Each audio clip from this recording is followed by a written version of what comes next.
Assalamualaikum warahmatullahi wabarakatuh. Salam dan bahagia, Ibu dan Bapak guru hebat.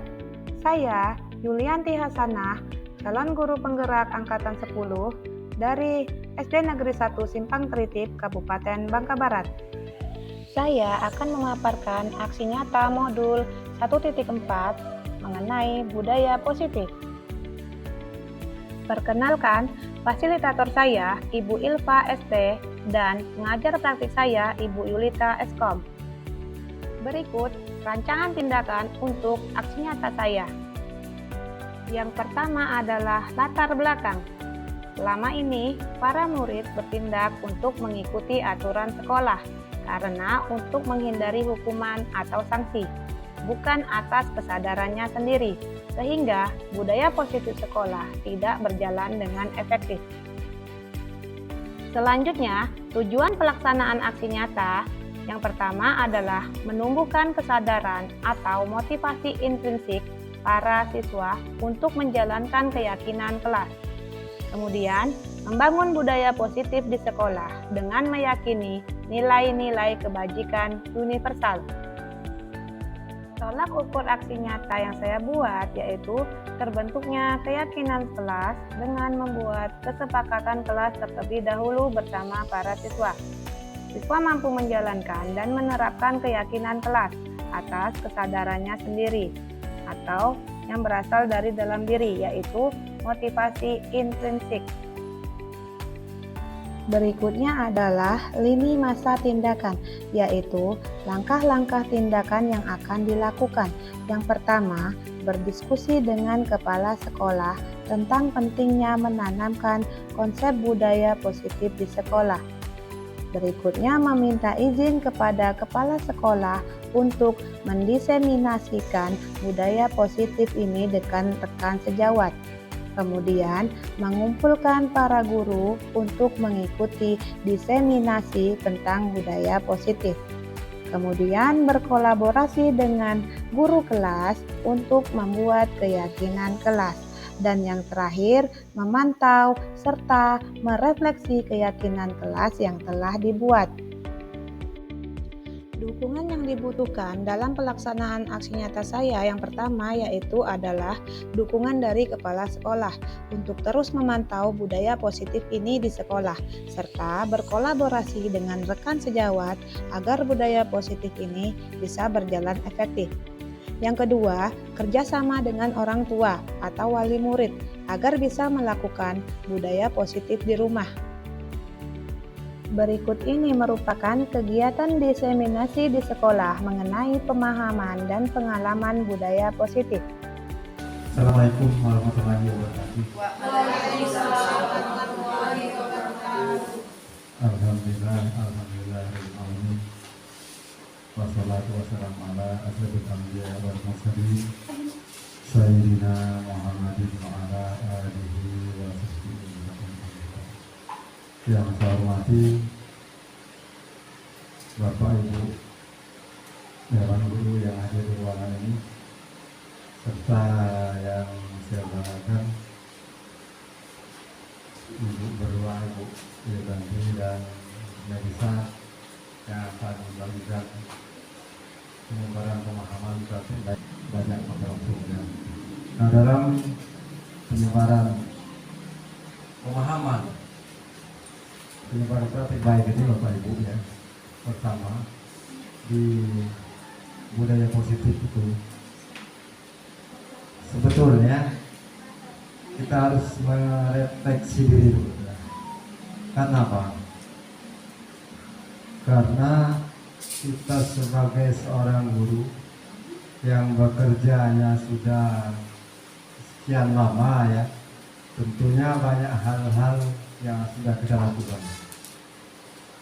Oleh sebab itu saya mengajak di dalam penyebaran pemahaman penerapan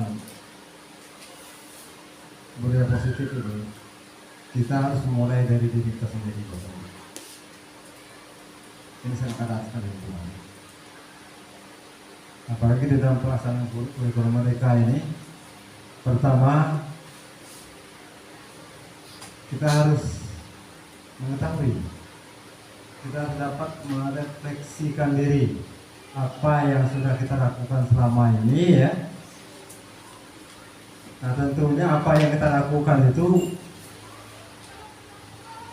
itu ada kekurangan dan ada kelebihan.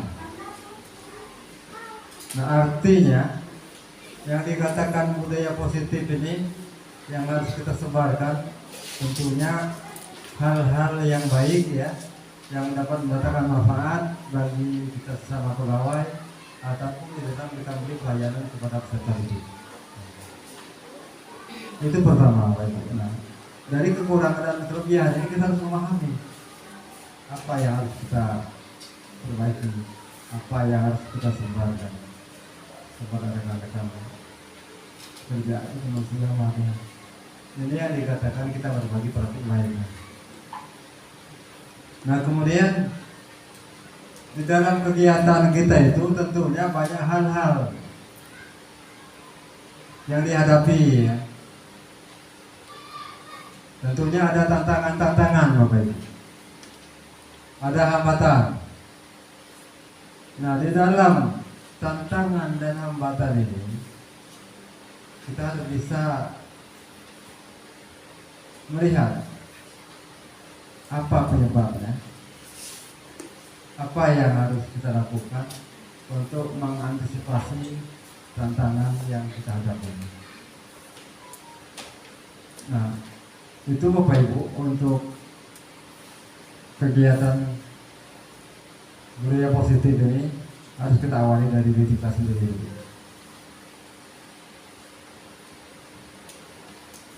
Nah, di luar konteks bukan ranah kita, bukan kewenangan kita, itu jangan kita lakukan ya.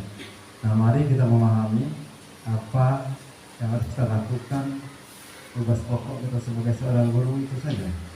Nah, apa-apa yang dianggap baik ya, yang dapat mendatangkan manfaat, kita sebarkan kepada peserta didik ya, kemudian kepada teman-teman kerja atau rekan sejawat. Itu Bapak Ibu ya. Nah, di dalam memberikan pelayanan kepada peserta didik ini tentunya kita harus memberikan pelayanan yang sebaik-baiknya. Artinya posisi anak sebagaimana kita ketahui di dalam kelas itu mempunyai karakter yang berbeda ya, bakat yang berbeda. Tentunya kita harus memahami apa kebutuhan peserta didik itu. Nah, di dalam perkembangan mereka sebagai siswa, itu banyak hal-hal.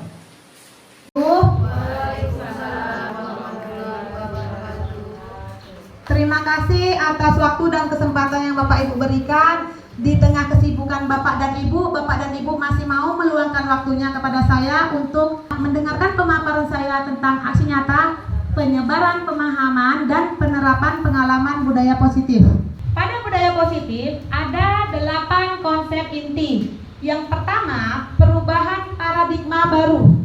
Kemudian yang kedua, disiplin positif. Yang ketiga, nilai-nilai kebajikan. Kemudian kebutuhan dasar manusia, motivasi perilaku manusia, posisi kontrol guru, keyakinan kelas, dan segitiga restitusi. Sebelum saya masuk materi, saya mau bertanya kepada Bapak dan Ibu. Apa yang Bapak Ibu ketahui tentang budaya positif? Boleh menyebutkan contoh, boleh menyebutkan maknanya juga. Baik, silakan. Ada Bapak Ibu yang berkenan menjawabnya? Baik, sedikit yang saya pahami tentang budaya positif. Budaya itu lebih pada kebiasaan baik yang kita lakukan dan bisa kita terapkan di kelas, di sekolah. Nah, kalau untuk contohnya kurang lebih misalnya disiplin waktu yang masuk, dan disiplin waktu. Selain disiplin waktu, ketika mengajar juga kita usahakan untuk ramah pada siswa. walaupun sedikit sulit untuk diterapkan. Itu budaya positif yang pernah saya terapkan. Baik, terima kasih atas pikiran yang Bu Lani tuangkan kepada saya tentang budaya positif. Benar sekali itu ya. Jadi budaya positif itu lama-kelamaan akan menjadi kebiasaan. Jadi pembiasaan kita, pembiasaan hal positif yang kita bisa terapkan di dalam kelas, kemudian di sekolah, di rumah maupun di lingkungan masyarakat. Jadi dari pembiasaan yang baik, insya Allah nanti kedepannya akan memperbaiki semuanya, karakter, tingkah laku peserta didik. Nah, ini dapat kita terapkan dari diri kita dulu Bapak Ibu, dari diri kita masing-masing. Peserta didik itu, apalagi anak SD ya Bapak Ibu, dia masih meniru kebiasaan tingkah laku kita. Nah, kita sebagai guru adalah menuntun mereka sesuai dengan kodratnya, kodrat alam dan kodrat zaman, sesuai dengan filosofi Ki Hajar Dewantara. Jadi kalau kodrat alam, lingkungannya yang strategis, tempatnya yang bersih, luas, nah itu bisa kita melaksanakan pembelajaran di luar kelas, contohnya seperti itu. Kalau kodrat zaman, kita mengikuti zaman Bapak Ibu. Jadi di sini alhamdulillah fasilitasnya sudah lengkap di SDN 1 Simatritip. Di SDN 1, contohnya Chromebook itu sudah cukup atau memenuhi untuk satu lokal pembelajaran. Nah, itu anak-anak bisa melaksanakan pembelajaran IT sesuai dengan kodrat zamannya. Jadi kalau kita zamannya sekarang kan era yang menggunakan IT, teknologi, apalagi sesudah kita corona kemarin ya Bapak Ibu, yang nggak bisa menggunakan laptop pun akhirnya bisa menggunakan laptop. Nah, itu perkembangan sesuai dengan kodrat zaman. Baik, saya lanjut lagi. Saya mau tanya lagi kepada Bapak dan Ibu guru. Ada dua pembelajaran nih, pembelajaran yang berpusat pada peserta didik dan pembelajaran yang berpusat pada guru. Ibu Arjalita, pembelajaran yang baik di dalam kelas itu penerapannya seperti apa? Berpusat kepada guru atau kepada peserta didik? Baik, sebelumnya menurut saya pembelajaran yang baik itu pembelajaran yang berpusat pada peserta didik atau student center. Seperti itu, terima kasih. Terima kasih Ibu Dija. Iya, benar sekali ya. Jadi pembelajaran itu lebih banyak berpusat kepada peserta didik. Apalagi kurikulum yang kita terapkan sekarang adalah kurikulum merdeka, lebih berpusat kepada peserta didik. Anak-anak atau siswa yang lebih aktif dalam melaksanakan pembelajaran. Nah, supaya apa itu? Supaya nanti kita mewujudkan profil pelajar Pancasila. Ada berapa Bapak Ibu profil pelajar Pancasila yang Bapak Ibu ketahui? Ya, ada 6. Yaitu apa yang pertama? Beriman kepada Tuhan Yang Maha Esa dan berakhlak mulia, terus berkebinekaan global, gotong royong mandiri, kreatif dan bernalar titis. Ya, benar sekali. Nah, di sana kalau di dalam kelas ada memang peserta didik itu yang berbeda atau beraneka ragam dalam menerima pembelajaran maupun dengan tingkah lakunya. Di sini untuk memberikan solusinya, pembelajaran yang kita terapkan yaitu dengan pembelajaran berdiferensiasi. Benar. Pembelajaran berdiferensiasi di situ sesuai dengan minat, bakat dan kebutuhan peserta didik. Nah, lanjut di sini ada miskonsepsi tentang teori kontrol. Jadi ini harusnya yang kita pikir ini baik, ternyata ini kurang baik Bapak Ibu. Yang pertama, ilusi bahwa kritik dan membuat rasa bersalah mampu menguatkan karakter. Nah, di sini mungkin tidak baiknya saat siswa itu merasa bersalah kepada gurunya.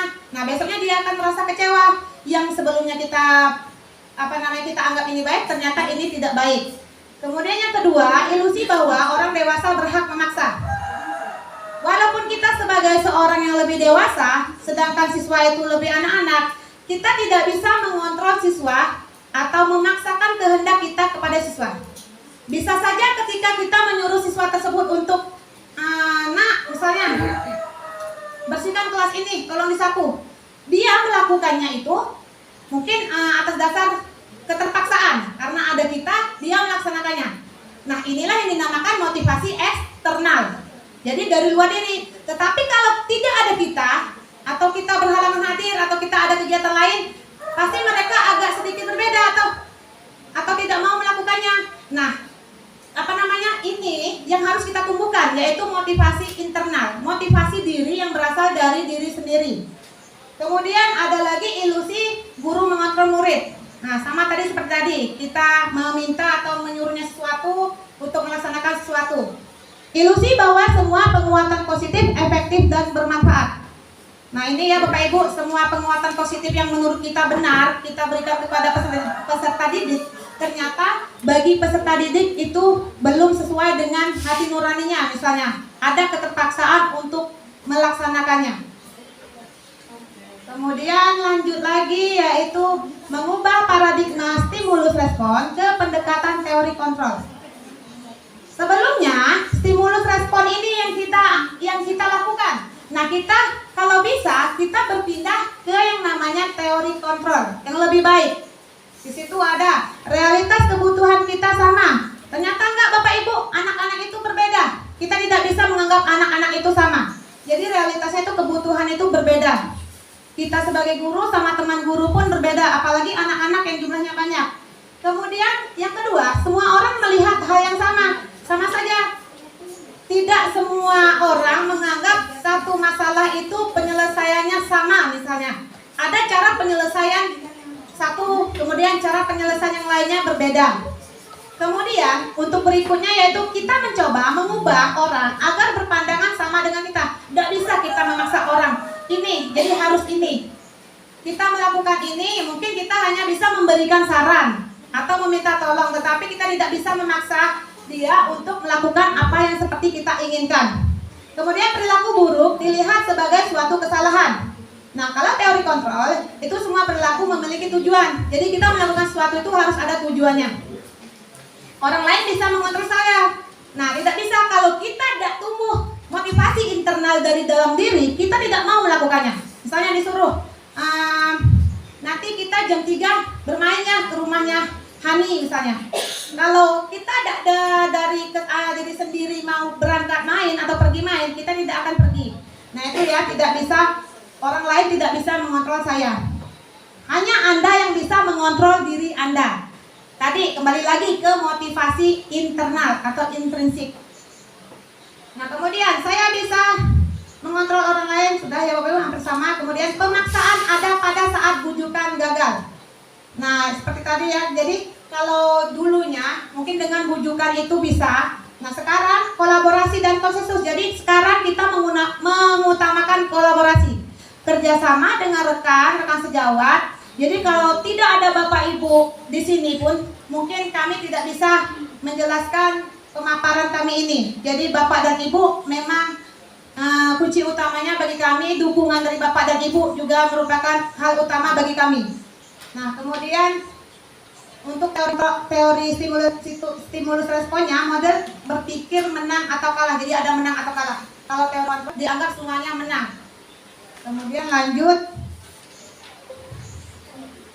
disiplin positif. Nah, disiplin positif ini merupakan memiliki tanggung jawab ya untuk kerjaannya. Kalau sudah ada disiplin diri dari diri sendiri, dia akan tanggung jawab untuk melaksanakannya berdasarkan nilai-nilai yang diyakini. Kemudian juga merupakan salah satu cara penerapan disiplin yang tujuannya untuk menumbuhkan kesadaran serta memberdayakan peserta didik tanpa imbalan penghargaan. Jadi mungkin untuk sekarang ya Bapak Ibu, kita memotivasi siswa belajar. Sama saya juga mungkin masih seperti ini, tapi diharapkan nanti kita bisa merubah sedikit demi sedikit ke yang lebih baik. Mungkin kalau dari penghargaan itu tepuk tangan, kemudian pemberian reward, ternyata itu motivasi itu menimbulkan hal positif kalau lama-kelamaan. Kenapa? Karena dia tidak akan melakukannya ketika tidak ada reward dari kita atau penghargaan dari kita. Ini tadi yang namanya motivasi eksternal. Ketika anak sudah mempunyai motivasi diri atau motivasi internal, dia akan melakukan dengan sepenuh hati. Jadi tanpa paksaan sedikit pun. Itu perbedaannya. Nah, jadi sebagai pendidik, tujuan kita adalah menciptakan peserta didik yang memiliki disiplin diri, sehingga mereka berperilaku mengacu kepada nilai-nilai kebajikan yang universal dan memiliki motivasi intrinsik dalam perubahan perilaku ke arah yang lebih baik. Yakin kalau sudah punya motivasi intrinsik, tapi sedikit ya Bapak Ibu. Dari satu kelas mungkin hanya 2 atau 3 orang siswa yang benar-benar memiliki motivasi intrinsik. Mungkin mereka melakukannya pada saat kita di dalam kelas itu tadi atas dasar motivasi ekstrinsiknya. Kemudian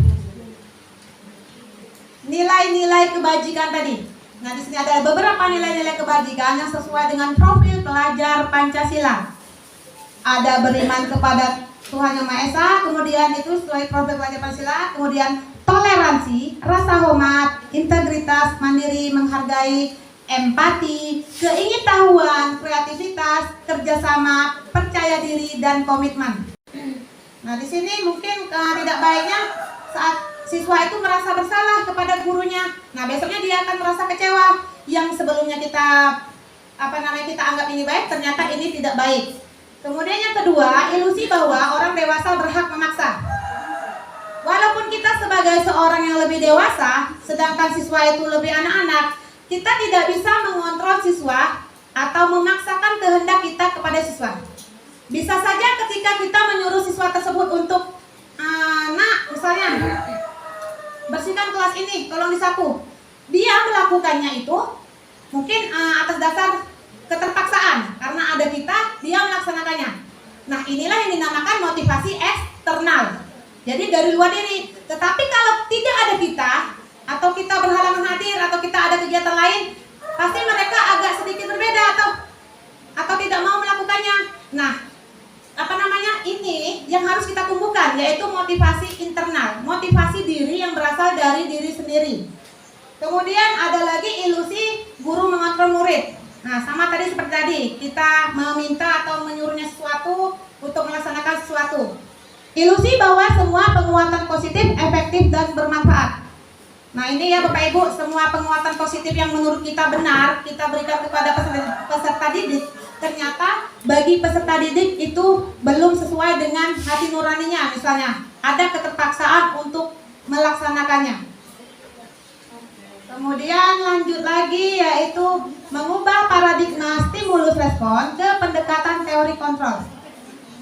Sebelumnya stimulus respon ini yang kita lakukan. Nah, kita kalau bisa kita berpindah ke yang namanya teori kontrol yang lebih baik. Di situ ada realitas kebutuhan kita sama. Ternyata enggak Bapak Ibu, anak-anak itu berbeda. Kita tidak bisa menganggap anak-anak itu sama. Jadi realitasnya itu kebutuhan itu berbeda. Kita sebagai guru sama teman guru pun berbeda, apalagi anak-anak yang jumlahnya banyak. Kemudian yang kedua, semua orang melihat hal yang sama saja. Tidak semua orang menganggap satu masalah itu penyelesaiannya sama misalnya. Ada cara penyelesaian satu, kemudian cara penyelesaian yang lainnya berbeda. Kemudian untuk berikutnya yaitu kita mencoba mengubah orang agar berpandangan sama dengan kita. Tidak bisa kita memaksa orang ini, jadi harus ini. Kita melakukan ini, mungkin kita hanya bisa memberikan saran atau meminta tolong, tetapi kita tidak bisa memaksa dia untuk melakukan apa yang seperti kita inginkan. Kemudian perilaku buruk dilihat sebagai suatu kesalahan. Nah, kalau teori kontrol, itu semua perilaku memiliki tujuan. Jadi kita melakukan sesuatu itu harus ada tujuannya. Orang lain bisa mengontrol saya. Nah, tidak bisa kalau kita tidak tumbuh motivasi internal dari dalam diri, kita tidak mau melakukannya. Misalnya disuruh, nanti kita jam 3 bermainnya ke rumahnya Hani misalnya. Kalau kita dari diri sendiri mau berangkat main atau pergi main, kita tidak akan pergi. Nah, itu ya, tidak bisa, orang lain tidak bisa mengontrol saya. Hanya Anda yang bisa mengontrol diri Anda. Tadi kembali lagi ke motivasi internal atau intrinsik. Nah, kemudian saya bisa mengontrol orang lain, sudah ya Bapak Ibu, hampir sama. Kemudian pemaksaan ada pada saat bujukan gagal. Nah, seperti tadi ya, jadi kalau dulunya mungkin dengan bujukan itu bisa. Nah, sekarang kolaborasi dan konsensus. Jadi sekarang kita mengutamakan kolaborasi, kerjasama dengan rekan sejawat. Jadi kalau tidak ada Bapak Ibu di sini pun mungkin kami tidak bisa menjelaskan pemaparan kami ini. Jadi Bapak dan Ibu memang kunci utamanya bagi kami. Dukungan dari Bapak dan Ibu juga merupakan hal utama bagi kami. Nah, kemudian Untuk teori stimulus responnya, model berpikir menang atau kalah. Jadi ada menang atau kalah. Kalau teori dianggap semuanya menang. Kemudian lanjut, disiplin positif. Nah, disiplin positif merupakan memiliki tanggung jawab ya untuk kerjanya. Kalau sudah ada disiplin diri dari diri sendiri, dia akan tanggung jawab untuk melaksanakannya berdasarkan nilai-nilai yang diyakini. Kemudian juga merupakan salah satu cara penerapan disiplin yang tujuannya untuk menumbuhkan kesadaran serta memberdayakan peserta didik tanpa imbalan penghargaan. Jadi mungkin untuk sekarang ya Bapak Ibu, kita memotivasi siswa belajar. Sama saya juga mungkin masih seperti ini, tapi diharapkan nanti kita bisa merubah sedikit demi sedikit ke yang lebih baik. Mungkin kalau dari penghargaan itu tepuk tangan, kemudian pemberian reward, ternyata itu motivasi itu menimbulkan hal positif kalau lama-kelamaan. Kenapa? Karena dia tidak akan melakukannya ketika tidak ada reward dari kita atau penghargaan dari kita. Ini tadi yang namanya motivasi eksternal. Ketika anak sudah mempunyai motivasi diri atau motivasi internal, dia akan melakukan dengan sepenuh hati. Jadi tanpa paksaan sedikit pun. Itu perbedaannya. Nah, jadi sebagai pendidik, tujuan kita adalah menciptakan peserta didik yang memiliki disiplin diri, sehingga mereka berperilaku mengacu kepada nilai-nilai kebajikan yang universal dan memiliki motivasi intrinsik dalam perubahan perilaku ke arah yang lebih baik. Yakin kalau sudah punya motivasi intrinsik, tapi sedikit ya Bapak Ibu. Dari satu kelas mungkin hanya 2 atau 3 orang siswa yang benar-benar memiliki motivasi intrinsik.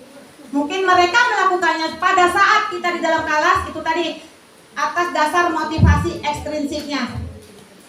Kemudian nilai-nilai kebajikan tadi. Nah, di sini ada beberapa nilai-nilai kebajikan yang sesuai dengan profil pelajar Pancasila. Ada beriman kepada Tuhan Yang Maha Esa, kemudian itu sesuai profil pelajar Pancasila, kemudian toleransi, rasa hormat, integritas, mandiri, menghargai, empati, keingintahuan, kreativitas, kerjasama, percaya diri, dan komitmen. Kemudian yang berikutnya, dapat dipercaya, lurus hati, pendengar yang aktif, tidak merendahkan orang, dan memberikan orang terbaik dari diri. Itu contoh-contoh nilai kebajikan. Nah, kebutuhan dasar manusia. Kita sebagai manusia ada kebutuhan dasar yang harus dan memang harus kita penuhi. Misalnya apa Bapak Ibu kebutuhan dasar yang wajib dan harus dipenuhi? Contohnya misalnya apa? Iya. Sandang, pangan, papan itu kalau dulu. Iya. Yang namanya kebutuhan primer itu dulu ya, sandang, pangan, papan. Tapi kalau sekarang kita mengenal lagi kebutuhan dasar manusia, mungkin lebih luas lagi. Iya Bu, terima kasih Ibu Sri Wahyuni atas pendapatnya. Memang benar, dulu namanya ada kebutuhan primer, kebutuhan sekunder, dan kebutuhan tersier ya. Kebutuhan primer merupakan kebutuhan dasar. Nah, sekarang benar namanya adalah kebutuhan dasar manusia. Harus tidak mau itu harus dipenuhi karena itu adalah kebutuhan dasar manusia. Lagi. Nah, ada 5 kebutuhan dasar manusia Bapak Ibu. Yang pertama untuk bertahan hidup, yang awalnya itu makanan, ada pakaian, tempat tinggal, kemudian keamanan dan kesehatan. Nah, kemudian kebutuhan yang kedua adalah kebutuhan kasih sayang dan rasa diterima. Mungkin ketika kita bekerja di suatu instansi atau tempat, ketika ada teman yang kepada kita baik, semangat kita bekerjanya. Tetapi kalau seandainya ada yang tidak enak di hati kita atau gimana, mungkin dalam bekerja pun tidak bersemangat. Kemudian yang ketiga, penguasaan. Di sini penguasaan kebutuhan yang antara lain harga diri, keinginan untuk dianggap, memimpin, berprestasi, diakui, dan didengar. Selanjutnya yaitu kebebasan, mandiri, memiliki pilihan, mencoba hal baru, mampu mengendalikan arah dirinya. Yang terakhir kebutuhan kesenangan. Mungkin sudah terpenuhi semuanya. Ini yang terakhir itu kesenangan, yaitu bermain, humor, antusiasme dan tertawa. Jadi memenuhi kesenangan hati kita.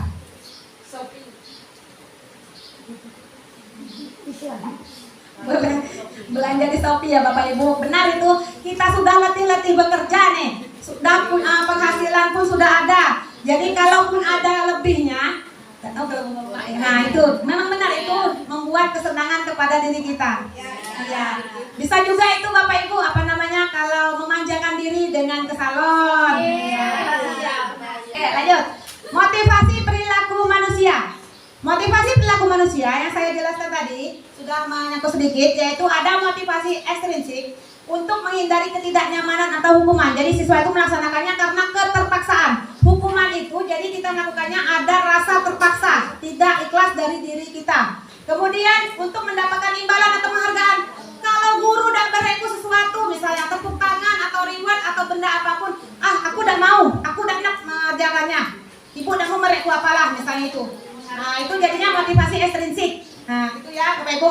Nah motivasi yang kita harapkan kepada diri peserta didik adalah motivasi diri, yaitu motivasi intrinsik untuk menjadi orang yang mereka inginkan dengan menghargai diri sendiri dengan nilai-nilai yang mereka percaya. Nah jadi itu motivasi yang memang timbul dari diri anak-anak atau diri kita semua, dari dalam diri kita.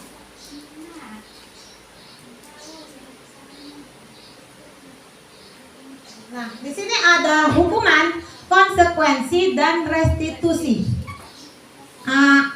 Bapak Ibu tahu perbedaannya mungkin? Kalau hukuman itu lebih kemana, konsekuensi itu gimana, kemudian restitusi itu mungkin hal baru ya, hal baru yang kita temui.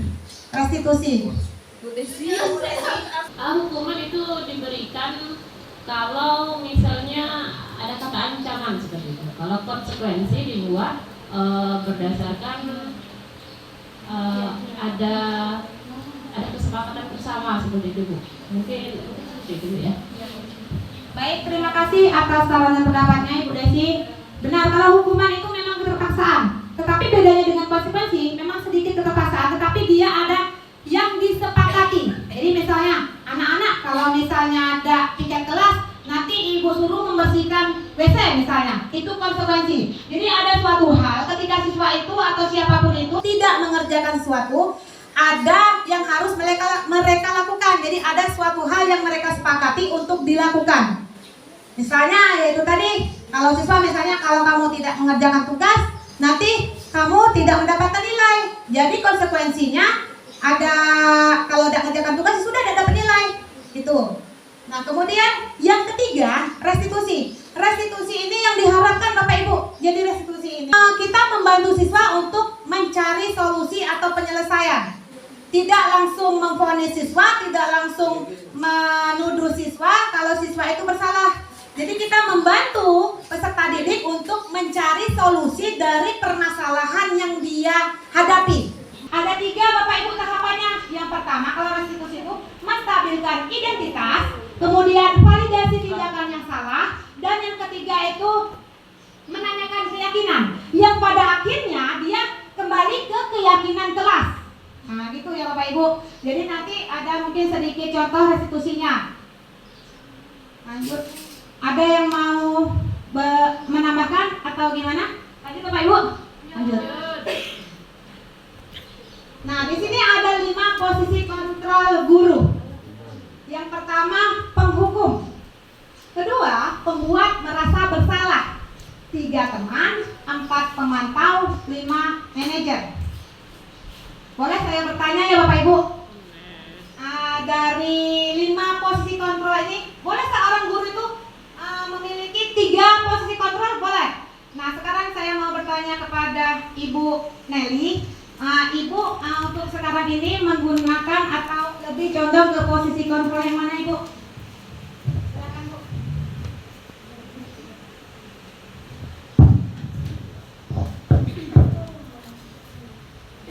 Menurut saya posisi kontrol untuk guru ya yang dapat dilakukan yang ini adalah pemantau. Ada yang lain? Bisa juga untuk teman. Dan yang ketiga manajer. Baik, terima kasih Ibu Nelly sudah memberikan saran pendapatnya. Jadi Ibu Nelly tadi untuk saat ini menerapkan posisi kontrol pemantau, kemudian teman ya Bu, kemudian manajer. Nah, dari 5 posisi kontrol ini, kalau yang posisi idealnya yang mana Bapak Ibu? Menurut Bapak Ibu, sebelum saya masuk ke lebih dalam ke materinya, posisi yang paling idealnya apa?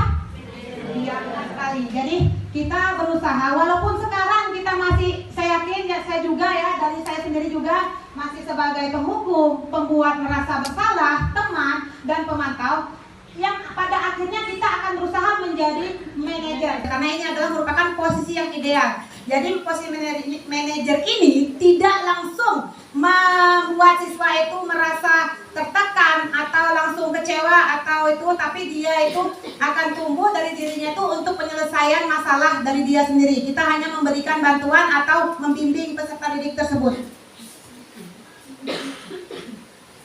Nah, ini contoh penerapan 5 posisi kontrol. Kasusnya siswa tidak memakai atribut lengkap saat upacara bendera. Kalau sebagai, nah ini perhatikan, hormat pada bendera selama 1 jam. Kenapa ini disebut sebagai posisi kontrol penghukum?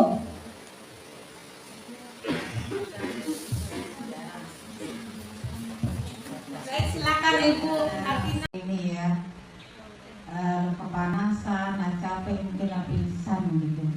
Iya, terima kasih Bu. Iya benar. Jadi di sini 1 jam kita tidak tahu di situ keadaan cuacanya gimana, panas, hujan atau gimana. Kalau kata gurunya, pokoknya hormat pada bendera selama 1 jam.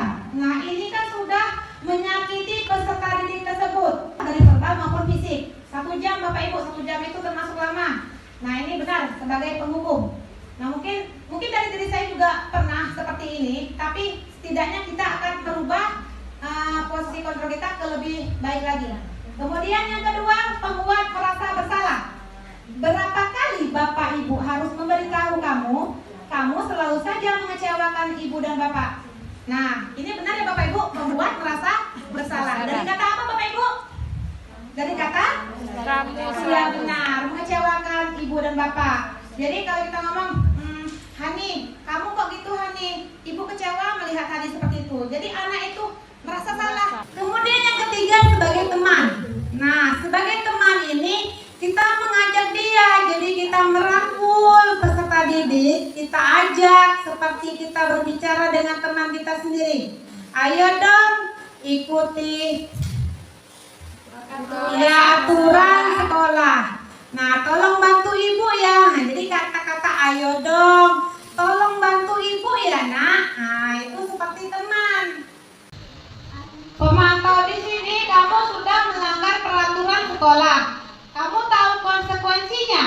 Setelah upacara, kamu beli atributnya ke koperasi dan jangan diulangi lagi. Nah, mungkin sedikit saya menjelaskan. Yang agak mirip itu memang pemantau dengan penghukum.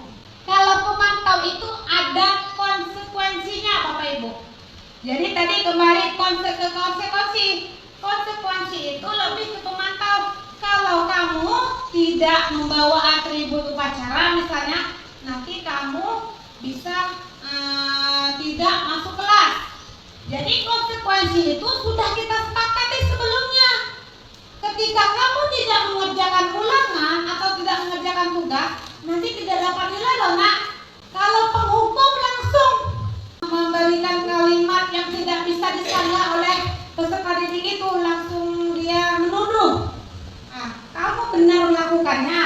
Jadi dia intinya tidak menerima alasan dari yang bersalah. Nah, kemudian yang berikutnya manajer.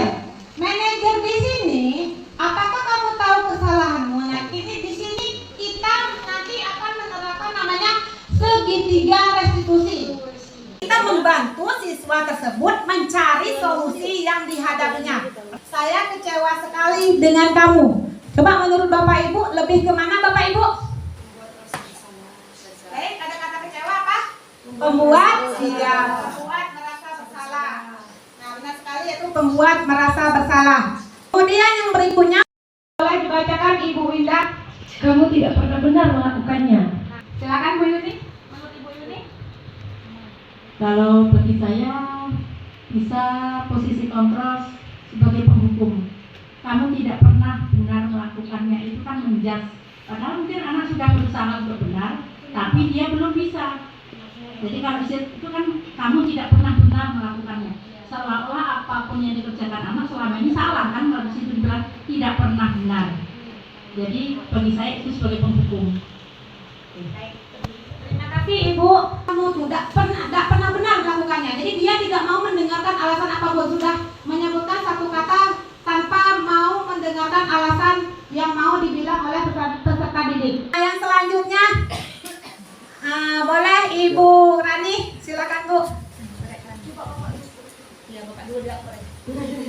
Apa rencanamu untuk menyelesaikan masalah ini? Menurut saya posisi kontrol yang manajer, sebagai manajer. Baik, benar sekali. Di sini adalah posisi sebagai manajer. Jadi dia menanyakan, apa rencanamu untuk menyelesaikan masalah yang dihadapi. Ya, ini sebagai manajer. Jadi tidak langsung memvonis atau membuat kalimat yang mengancam. Nah, di sini sebagai manajer, lanjut lagi. Yang keempat, tadi ada usulan dari ibu-ibu. Pak Jo. Ayo mah lakukan demi Bapak Ibu. Ya. Teman. Jadi maksud menurut Pak Johan, ini merupakan posisi kontrol sebagai Teman. ya. Ada kata ayolah ya, ayolah lakukan demi Bapak Ibu. Benar sekali, ini posisi kontrol sebagai teman. Nah, kita lanjut lagi. Yang terakhir, Pak Ben, boleh Pak Ben, silakan Pak Ben. Kamu tidak pernah mendapat nilai jika tidak mengerjakan tugas. Kamu tidak pernah mendapatkan nilai jika tidak mengerjakan tugas. Sebagai apa Bapak Ibu? Sebagai ya, pemantau. Kenapa harus keyakinan kelas? Mengapa bukan peraturan kelas? Ada yang memberikan pendapat? Ibu Atina boleh? Kenapa harus keyakinan bukan peraturan yang lebih baiknya? Kalau menurut saya peraturan itu sifatnya seperti memaksa. Jadi anak-anak tuh kayaknya terpaksa untuk melakukan hal-hal yang kita suruh atau yang baik-baik. Seperti itu Bu Yuli. Ya, terima kasih Ibu. Benar sekali ya. Jadi kalau peraturan itu sifatnya lebih memaksa dan dibuat oleh misalnya satu orang atau satu kelompok yang tidak diketahui oleh yang lainnya. Sedangkan kalau keyakinan kelas, misalnya kalau peraturan kelas itu hanya guru yang buat. Jadi guru yang buat, anak-anak tidak tahu. Oh, tiba-tiba ada peraturan datang tepat waktu misalnya, tidak boleh saling menghargai misalnya gitu, ada peraturan seperti itu. Tidak boleh membuang sampah sembarangan. Nah, yang lebih baik adalah keyakinan kelas. Kenapa keyakinan kelas? Karena keyakinan kelas itu dibuat dan disepakati oleh warga di kelas itu. Jadi antara guru dan peserta didik. Jadi membuat suatu kesepakatan dan tidak menggunakan kata tidak, Bapak Ibu. Lebih baiknya misalnya jangan datang terlambat. Jadi kata yang lebih baiknya itu datang tepat waktu. Mungkin lagi juga tidak boleh saat ulangan tidak boleh melihat jawaban teman. Boleh diganti dengan kata yang lebih baik, yaitu jujur dalam berperilaku atau jujur dalam bertindak. Jadi kalau keyakinan kelas ini antara yang di kelas, guru dan peserta didik memiliki kesepakatan untuk kesepakatan itu diyakini. Jadi ketika mereka melakukan kesalahan, mereka kembali lagi ke keyakinan kelas. Oh iya, keyakinan kelas kita ini. Nah, begitu.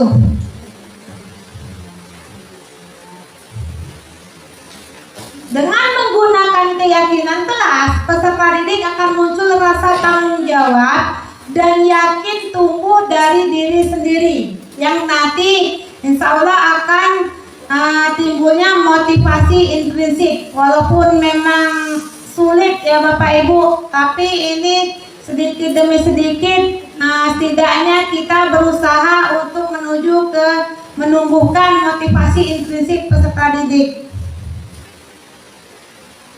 Kemudian, nah ini pembentukan keyakinan kelas tadi ya sudah, itu bersifat abstrak berupa pernyataan universal, dibuat dalam pernyataan positif, jangan menggunakan kata tidak atau dilarang, jadi lebih ke pernyataan yang positif. Kemudian sesuai dengan kondisi kelas. Kemudian keyakinan kelas harus merupakan kesepakatan bersama, kesepakatan yang nantinya diyakini, kesepakatan bersama yang nantinya diyakini. Kemudian semua warga, kalau keyakinan sekolah nanti dia akan melibatkan semua warga sekolah. Jadi nanti bukan peraturan sekolah lagi, minggunya jadi menjadi keyakinan sekolah. Itu seluruh warga sekolah yang membuat kesepakatan bersama. Nah, di sini segitiga restitusi. Segitiga restitusi itu tadi ada tiga tahapan. Yang pertama menstabilkan identitas, kemudian yang kedua validasi tindakan yang salah, dan yang ketiga menanyakan keyakinan.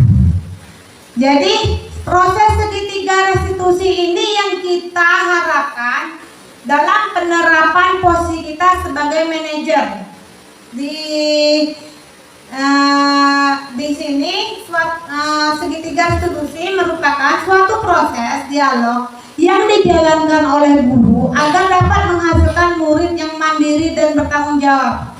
Jadi ketika dia melakukan kesalahan, dia akan bertanggung jawab atas kesalahannya sendiri. Dia akan berusaha untuk mencari solusi atas masalah yang dihadapinya. Kita sebagai guru hanya menuntun dan membimbing peserta didik untuk menemukan solusi permasalahan yang mereka hadapi. Nah, seperti itu. Dari Bapak Ibu mungkin sudah ada yang sedikit menerapkan segitiga restitusi, walaupun mungkin dari 3 tahapan itu belum semua tahapan yang Bapak Ibu lakukan. Boleh silakan, misalnya hanya 1 tahapan Bu, tidak apa-apa. Saya juga di sini baru mau belajar, walaupun masih baru 1 tahapan.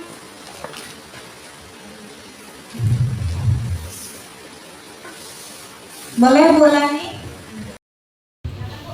Saya mau bertanya di sini dan tolong menjelaskan sedikit tentang validasi tindakan yang salah.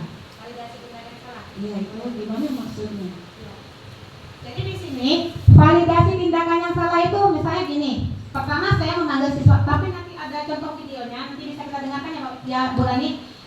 Pertama kita memanggil peserta didik, kita menanyakan, misalnya dia datang terlambat ya Bu ya. Misalnya namanya Ani. Ani tahu nggak? Tadi Ani ke sekolah datangnya jam berapa? Jam 7.30 Bu misalnya. Nah kemudian Ani tahu nggak kalau di sekolah kita itu masuknya pukul berapa? 7.30 Bu. Berarti Ani datangnya terlambat atau tepat waktu?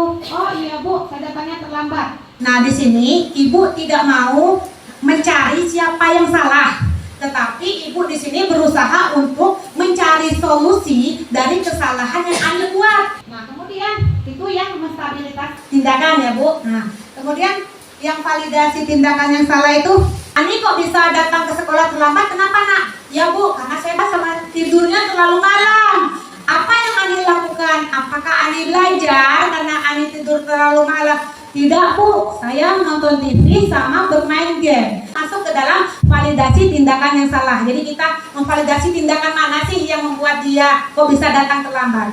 Nah baru terakhirnya ke keyakinan kelas. Nanti kalau yang tahapan ketiga, menanyakan keyakinan, kita kembali lagi. Nah, kita kan sudah membuat keyakinan kelas ya Ani. Dari keyakinan kelas itu kira-kira yang mana yang Ani langgar?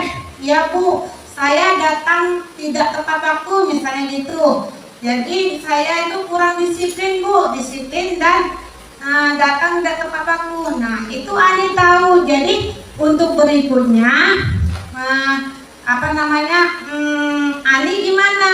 Kembali ke keyakinan kelas. Oh ya Bu, saya harus ibaratnya meyakini keyakinan kelas karena itu sudah kesepakatan yang dibuat bersama. Jadi kembali ke keyakinan kelas.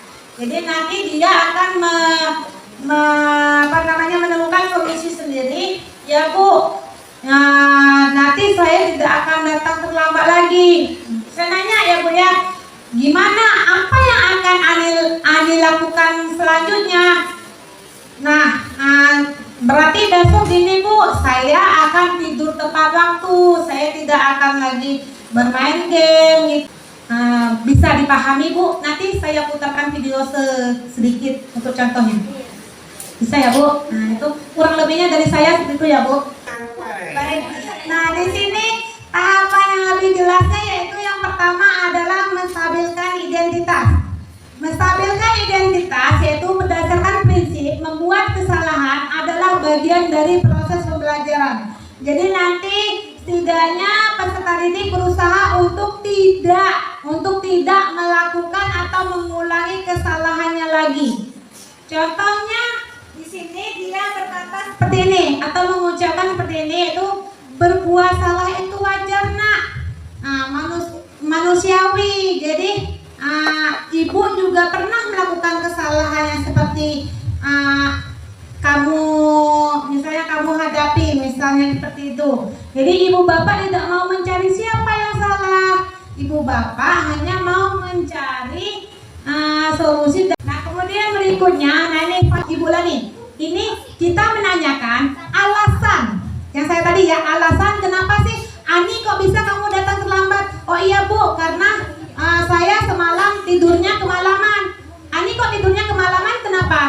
Karena saya menonton HP Bu, atau main game di HP dan sibuk menonton TV. Jadi ini merupakan validasi tindakan yang salah. Yang terakhir menanyakan keyakinan kelas atau keyakinan. Nah di sini prinsip teori kontrolnya bahwa pada dasarnya kita termotivasi secara intrinsik. Misalnya apa keyakinan kelas kita nak? Nah nilai-nilai apa yang telah disepakati bersama? Kemudian seperti apa gambaran sebuah kelas yang ideal menurut kamu? Ini beberapa contoh pertanyaan yang bisa kita sampaikan kepada peserta didik ketika kita menanyakan keyakinan. Kamu ingin menjadi orang seperti apa? Nah, dari 3 tahapan segitiga restitusi, ada yang Bapak Ibu mau memberikan saran kritik atau penguatan? Atau kita lanjut, boleh? Baik. Nah, di sini ada contoh penerapan segitiga restitusi. Oh iya, bukan beli marah. Jadi makanya, tapi apakah itu perbuatan yang baik? Tidak baik diam. Jadi marah itu bukan perbuatan yang baik, tetapi yang mudah kadang-kadang melakukannya. Yang ibu, nah ini ibu bukan mau mencari siapa yang salah, tetapi ibu mau mencari solusi masalah ini. Dan tadi sudah dilakukan yaitu memodifikasi sekarang. Tapi ibu yakin yang dilakukan itu pasti ada alasannya.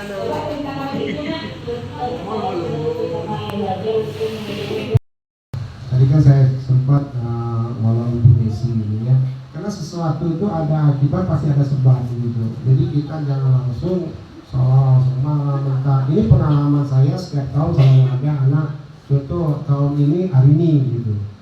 Nah hari ini itu langganan setiap hari boleh katakan 1 minggu itu sakit gitu. Nah terus anak di sini setelah saya pantau segala macam, ya rupanya salah satunya anak ini dia sakit itu disebabkan karena dia memiliki orangnya perasaannya sama mendalam segala macam. Sehingga saya datang ke rumah, saya konsultasi sama orang tuanya dan sebagainya. Alhamdulillah semester kedua alhamdulillah sampai akhir ini namanya anak itu nggak sakit itu, karena anak ini merasa dia seolah-olah diasingkan di kelasnya oleh teman-temannya. Nah kalau ini kita lakukan semua Bapak Ibu guru seperti ini, ya terserah mau di mana tempatnya, bisa di luar mana, itu insya Allah anak-anak yang kita hadapi setiap tahun itu pasti ada mudah, itu akan menjadi akan menjadi berubah nanti anak-anak tersebut. Nah tinggal bagaimana kesiapan kita untuk berani nggak? Nah mari budaya positif tadi. Nah mari kita mulai merubah dari diri kita, oh saya selama ini kalau dapat anak ini dapat ini dapat tensi yang tinggi dan sebagainya. Nah, kita ubah yang itu, insya Allah semua itu ada jalan keluarnya. Itu aja, terima kasih. Terima kasih banyak Pak Safi'i telah memberikan penguatan kepada kita semua bahwa penerapan budaya positif itu memang perlu dilaksanakan walau kita saat ini belum melaksanakannya, tetapi setidaknya bertahap sedikit demi sedikit untuk kedepannya budaya positif ini menjadi pembiasaan di sekolah kita, yaitu di SDN Negeri 1 Simpang Kritik. Nah, kalau di sini tadi permasalahannya yaitu Beli itu dicontek oleh temannya, jadi dia itu kesal dan marah. Nah, itu adalah menstabilkan identitas. Wajar nak, itu setiap orang mungkin akan merasakan seperti yang Beli rasakan, manusiawi, ibu juga seperti itu. Nah, itu kita menstabilkan, kita mengademkan permasalahan itu agar apa? Agar siswa itu tidak semakin naik emosinya. Nah, kemudian yang kedua tadi yaitu validasi tindakannya salah. Saya bertanya pada Beli melakukan itu semua, apa alasannya nak? Coba ceritakan kepada ibu. Nah, mungkin dia bilang, oh saya sudah kesal bu, karena berkali-kali sering dicontek, selain ulangan saya, tetapi tugas saya juga sering dilihat bu, PR-nya. Nah, jadi mungkin dia sudah banyak sekali dilihat oleh temannya tadi, jadi dia merasa kesal itu tadi. Jadi itu adalah validasi tindakan yang salah. Menanyakan keyakinan, kembali lagi. Nah, perbuatan yang Beli lakukan tadi benar atau salah nak? Oh iya bu, salah bu. Kenapa? Karena di sana saya tidak menghargai teman bu. Nah, jadi kembali ke keyakinan kelas. Keyakinan kelas apa yang tidak Beli yakini? Ya bu, saya tidak menghargai teman. Nah, dari itu baru kita meminta solusi atau permasalahan. Jadi setelah ini apa yang mau Beli lakukan? Setelah ini saya akan berusaha lebih sabar bu jika melihat jika saya sedang menghadapi permasalahan atau ketika saya sedang marah, saya akan berusaha lebih sabar. Ada yang mau memberi tanggapan? Ini terus saja ya bu, lanjut ya. Lanjut bu. Lanjut. Nah di sini ya. Nah di sini mungkin yang saya sampaikan pada aksi nyata ini yaitu penutupnya, yaitu dalam penerapan program disiplin positif hendaknya guru memiliki standar pedagogis, standar yang 4 kompetensi guru itu ya, kepribadian, profesional, di mana guru mampu merefleksi dirinya dalam posisi kontrol saat ini, yang nanti idealnya kita akan menuju ke posisi kontrol manager dengan usaha yang kita lakukan. Bagaimana perjalanan dirinya sebagai among atau manajer yang akan menuntun murid-muridnya menjadi insan yang mandiri, merdeka dan bertanggung jawab sesuai dengan filosofi Ki Hajar Dewantara, menuntun peserta didik sesuai dengan kodratnya, yaitu kodrat alam dan kodrat zaman. Mungkin seperti itu. Saya mau meminta salah satu bapak dan ibu memberikan penguatan lagi. Boleh Ibu Sri Wahyuni akan memberikan penguatan tentang budaya positif. Iya, Bu. Budaya positif ini mungkin kalau kita mendengarnya adalah sesuatu yang baru ya, tetapi dari dulu mungkin kita sudah mulai melaksanakannya sebenarnya ya. Cuman karena sekarang penyebutannya aja berbeda, budaya positif ya, sebaiknya kita juga mengikuti perkembangan zaman. Kalau sekarang sudah disebut dengan budaya positif, mari kita sukseskan gerakan budaya positif tadi secara bersama-sama. Semoga sekolah kita pun nantinya maju dan anak-anaknya pun menjadi lebih baik dari yang sebelumnya. Amin. Terima kasih. Terima kasih banyak atas penguatan yang diberikan oleh Ibu Sri Wahyuni. Baiklah teman-teman, nah jadi mulai hari ini kita akan berusaha, walaupun itu sulit dan memang sulit bagi kita, tetapi setidaknya ada usaha sedikit demi sedikit yang nantinya akan menjadi pembiasaan di sekolah kita, yaitu pembiasaan yang baik atau disebut juga dengan budaya positif. Terima kasih atas waktu dan kesempatannya. Bapak Ibu memberikan waktu kepada saya yang sudah menyita waktu Bapak Ibu di mana sekarang lagi sibuk-sibuknya mengerjakan atau mengoreksi, membuat rapor dan mengoreksi nilai ulangan. Terima kasih. Untuk aksi nyata kedepannya saya mohon saran dan kritiknya untuk perbaikan lagi. Mudah-mudahan nanti di aksi nyata yang berikutnya akan lebih baik lagi. Terima kasih. Penerapan program disiplin positif hendaknya guru memiliki standar pedagogis Standar yang 4 kompetensi guru itu ya, kepribadian, profesional, di mana guru mampu merefleksi dirinya dalam posisi kontrol saat ini. Yang nanti idealnya kita akan menuju ke posisi control manager dengan usaha yang kita lakukan. Bagaimana perjalanan dirinya sebagai among atau manajer yang akan menuntun murid-muridnya menjadi insan yang mandiri, merdeka, dan bertanggung jawab sesuai dengan filosofi Ki Hajar Dewantara. Menuntut peserta didik sesuai dengan kodratnya, yaitu kodrat alam dan kodrat zaman. Mungkin setelah itu saya mau meminta salah satu bapak dan ibu memberikan penguatan lagi. Boleh Ibu Sri Wahyuni silakan memberikan penguatan tentang budaya positif. Budaya positif ini mungkin kalau kita mendengarnya adalah sesuatu yang baru ya. Tapi dari dulu mungkin kita sudah mulai melaksanakannya sebenarnya ya. Cuman karena sekarang penyebutannya aja berbeda, budaya positif ya. Sebaiknya kita juga mengikuti perkembangan zaman. Kalau sekarang sudah disebut dengan budaya positif, mari kita sukseskan gerakan budaya positif tadi secara bersama-sama. Semoga sekolah kita pun nantinya maju dan anak-anaknya pun menjadi lebih baik dari yang sebelumnya. Amin. Terima kasih. Terima kasih banyak atas penguatan yang diberikan oleh Ibu Sri Wahyuni. Baiklah teman-teman. Nah, jadi mulai hari ini kita akan berusaha walaupun itu sulit dan memang sulit bagi kita, tetapi setidaknya ada usaha sedikit demi sedikit yang nantinya akan menjadi pembiasaan di sekolah kita, yaitu pembiasaan yang baik. Atas waktu dan kesempatannya, Bapak Ibu memberikan waktu kepada saya yang sudah menyita waktu Bapak Ibu di mana sekarang lagi sibuk-sibuknya mengoreksi nilai ulangan. Terima kasih. Untuk aksi nyata kedepannya saya mohon saran dan kritiknya untuk perbaikan lagi. Mudah-mudahan nanti di aksi nyata yang berikutnya akan lebih baik lagi. Terima kasih. Wassalamualaikum warahmatullahi wabarakatuh. Warahmatullahi wabarakatuh. Saya nama Barmanto, Kepala LN 1 Simpang Tertib, Kabupaten Bangka Barat, Kepulauan Bangka Belitung. Ini menanggapi aksi nyata tentang disiplin positif yang sudah dilaksanakan oleh guru saya, Bu Yulianti Hasanah. Dalam rangka penerapan kegiatan ini di kelas itu sangat besar sekali manfaatnya, terutama ini dapat mendorong rasa disiplin, kemudian meningkatkan kreativitas siswa sehingga siswa ini merasa mempunyai tanggung jawab yang besar. Nah, yang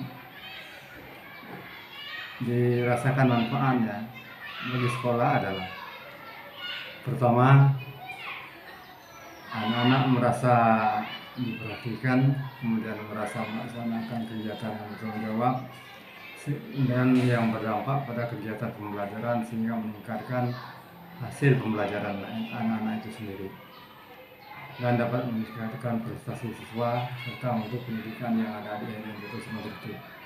Nah, pertama dari kehadiran anak-anak ini merasa bertanggung jawab, hadir pada waktu, pulang sesuai dengan waktu yang ditentukan. Nah, pembelajaran pun sehingga mendatangkan manfaat. Guru membuat kesepakatan kelas ya, sehingga disiplin positif ini betul-betul dapat terlaksana dengan baik. Nah, kemudian siswa diarahkan, dibimbing di dalam pembelajaran sesuai dengan kebutuhannya masing-masing, terutama siswa yang melaksanakan pembelajaran itu dilakukan sesuai dengan bakat, minat, dan nilai belajar siswa itu sendiri. Nah, itu yang saya perhatikan kegiatan-kegiatan yang sudah dilaksanakan sekolah kami selama ini. Bahkan anak-anak ini mendapatkan hasil yang lebih baik daripada sebelumnya. Mungkin itu saja. Saya akhiri bila itu. Assalamualaikum warahmatullahi wabarakatuh. Waalaikumsalam warahmatullahi wabarakatuh. Perkenalkan, nama saya Sri Wahyuni. Saya adalah rekan kerja Ibu Yulianti Hasanah, CGP Angkatan 10. Terima kasih atas waktu yang diberikan oleh Ibu Yulianti Hasanah kemarin. Karena kemarin kami sudah diberi pemahaman tentang budaya positif oleh Ibu Yulianti Hasanah, yang mana tentang budaya positif ini bagi kami adalah hal baru, istilah baru. Budaya positif mungkin dulu kami pernah belajar tentang budaya positif, tapi belum namanya budaya positif ya. Kalau sekarang budaya positif baru inilah kami mendengarnya. Dari pemaparan yang disampaikan Ibu Yulianti Hasanah kemarin, kami bisa banyak belajar tentang budaya positif, di mana budaya positif ini pengaruhnya sangat besar bagi perkembangan pembelajaran. Budaya positif ini berguna bagi guru dan juga murid. Dari pembelajaran budaya positif ini diharapkan guru-guru bisa akan menjadi seorang manajer dalam pengelolaan pembelajaran. Kemudian bagi siswa juga ini sangat bermanfaat, karena di situ nanti akan diharapkan bahwa siswa-siswa akan mempunyai karakter sebagai pelajar pelajar Pancasila ya. Di mana dari profil pelajar Pancasila itu karakter-karakter yang diharapkan diantaranya yaitu beriman dan berakhlak mulia, global, gotong mandiri, kreatif dan bernalar kritis. Dari situ karakter-karakter tadi semoga terbentuk. Mana di dalam penerapan budaya positif ini diharapkan seorang guru adalah menjadi manajer. Mungkin selama ini kita kalau introspeksi diri ya, mungkin kita banyak yang sebagai penghukum mungkin ya. Nah, dari pemaparan budaya positif kemarin kita baru sadar bahwa sebenarnya kita tidak pantas lagi kalau menjadi seorang penghukum. Kita harus menjadi seorang manajer yang bisa mengelola pembelajaran. Dan untuk selanjutnya nanti diharapkan siswa-siswa itu akan mempunyai karakter profil pelajar Pancasila tadi dengan kesadarannya sendiri, tidak perlu dipaksakan lagi, tidak perlu lagi ada yang namanya hukuman. Terima kasih, itulah yang saya dapat dari pemaparan Ibu Yuli kemarin tentang budaya positif. Semoga apa yang beliau sampaikan itu akan bisa kami terima dan kami akan melaksanakan hal-hal baik apa yang sudah kami dapatkan kemarin itu. Terima kasih. Wassalamualaikum warahmatullahi wabarakatuh. Selamat siang, Beli. Siang, Bu. Beli tahu nggak nak kenapa Ibu panggil ke sini? Ya, Bu, tadi saat ulangan saya marah dan kesal ke Ahmad, Bu. Nah, Beli kenapa marah? Tadi Ibu lihat Beli sampai memukul meja, nak. Ya, Bu, pada saat ulangan Ahmad menyontek ulangan saya. Tidak hanya itu, dia menyontek tugas saya juga. Lalu kenapa Beli, apa yang Beli lakukan ke Ahmad, nak? Saya marah dan kesal ke Ahmad dengan nada yang keras. Tidak hanya itu, saya juga memukul meja. Oh iya, pantesan Beli marah. Sekarang Ibu mau tanya, tetapi apakah marah itu perbuatan yang baik? Tidak baik, Bu. Iya, benar. Jadi marah itu bukan perbuatan yang baik, tetapi setiap manusia pasti pernah melakukannya, termasuk Ibu. Nah, di sini Ibu bukan mau mencari siapa yang salah, tetapi Ibu mau mencari solusi masalah Beli yang tadi sudah Beli lakukan ke Ahmad, yaitu marah-marah dan kesal kepada Ahmad. Tapi Ibu yakin yang Beli lakukan itu pasti ada alasannya. Coba ceritakan ke Ibu, nak. Ya, Bu, tadi saya sudah susah payah belajar untuk mengerjakan ulangan, tapi malah dicontek oleh Ahmad. Wah, ya, nak, terus?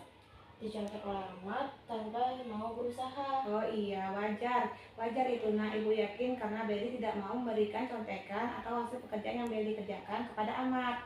Nah, Ibu sangat menghargai tindakan Beli karena takutnya nanti Beli bisa-bisa memukul Ahmad, tetapi itu tidak Beli lakukan. Nah, di sini Beli marah sampai memukul meja. Apakah sesuai dengan keyakinan kelas kita, nak? Tidak, Bu. Menurut Beli, keyakinan kelas yang mana yang Beli langgar, nak? Saling menghormati antar teman. Benar. Jadi menurut Beli, saling menghormati antar teman itu penting tidak bagi Beli? Penting, Bu. Iya. Apa yang akan Beli lakukan untuk memperbaiki kesalahan Beli hari ini? Saya akan lebih bersabar lagi. Iya, benar. Kemudian tindakan apa, nak? Kapan Beli mau memulainya, nak? Mulai hari ini, Bu. Oh iya, benar. Jadi nanti ketika Beli mengalami marah, apa yang Beli lakukan, nak? Saya harus lebih lebih sabar, dan jika ada yang menyontek lagi, saya segera melapor ke Bapak atau Ibu guru. Iya benar, tindakan yang Beli lakukan sangat tepat. Nah, jadi mulai hari ini Ibu mau Beli melakukan perubahan menjadi yang lebih baik lagi. Jadi selain Beli pintar, Beli harus menjadi pribadi yang lebih baik lagi ya. Ya Bu. Baiklah, silakan Beli kembali ke ruang kelas ya nak. Ya Bu, terima kasih. Iya, sama-sama nak. Assalamualaikum Febrian. Waalaikumsalam Bu. Selamat siang nak. Siang Bu. Nah, Febrian tahu nggak kenapa Ibu panggil ke sini? Tidak tahu Bu. Tadi Febrian datangnya ke sekolah jam berapa nak? Jam 7.30 Bu. Sekolah kita masuknya jam berapa nak? Jam 7.20 Bu. Benar. Nah, apakah tadi Febrian datangnya tepat waktu atau terlambat? Terlambat Bu. Iya, jadi Febrian tadi terlambat. Nah, terlambat itu merupakan perbuatan yang baik atau yang tidak baik? Tidak baik Bu. Benar sekali. Jadi terlambat itu adalah perbuatan yang tidak baik. Tetapi itu manusiawi nak. Setiap manusia pasti mengalaminya. Ibu juga pernah terlambat datang ke sekolah atau ke suatu acara. Nah, di sini Ibu tidak mau mencari siapa yang salah, tetapi Ibu mau mencari solusi tentang masalah Febrian. Kenapa bisa datang terlambat? Karena tidur kemalaman Bu. Oh iya, tidurnya kemalaman. Itu karena apa nak? Karena Kok bisa tidurnya kemalaman? Apa yang Febrian lakukan nak? nonton TV sama main HP Bu. Oh, jadi karena nonton TV dan main HP tidurnya bisa kemalaman. Akhirnya bangunnya jadi kesiangan. Nah, Febrian masih ingat nggak keyakinan kelas yang kita buat? Jadi Bu, Keyakinan kelas yang mana yang Febrian langgar nak? disiplin dan tepat waktu. Iya, benar sekali. Menurut Febrian, disiplin itu penting nggak nak? Penting Bu. Iya, nah sekarang apa yang Febrian lakukan agar Febrian tidak terlambat lagi datang ke sekolah? Tidur jam 9 dan memasang alarm. Benar sekali, yang tadinya tidur jam 10 berusaha lebih cepat jam 9. Pasang alarmnya sebelum azan subuh agar Febrian bisa melaksanakan sholat subuh tepat waktu. Nah, itu kapan mau Febrian laksanakan nak? Mulai kapan? Hari ini Bu. Iya, baiklah. Mulai hari ini Febrian akan melakukan perubahan yang menjadi pribadi yang lebih baik. Ibu yakin Febrian bisa menjadi anak yang soleh dan menjadi pribadi yang lebih baik lagi. Ya Bu. Baiklah, silakan Febrian kembali ke ruang kelas ya. Ya Bu, terima kasih. Baik, terima kasih nak. Sama-sama Bu. Hai, selamat siang. Nama saya Delicia Lim. Saya dari kelas 5A. Saya senang sekali guys Ibu Yuli untuk mencari solusi dari masalah yang saya hadapi, yaitu saya marah karena pekerjaan saya dicontek oleh teman saya dengan menggunakan segitiga restitusi. Sekian, terima kasih. Assalamualaikum warahmatullahi wabarakatuh. Hai, nama saya Febrian. Saya dari kelas 5A. Saya senang sekali diajak Ibu Yuli untuk mencari solusi dari masalah yang saya hadapi, yaitu datang terlambat ke sekolah dengan menggunakan segitiga restitusi. Terima kasih.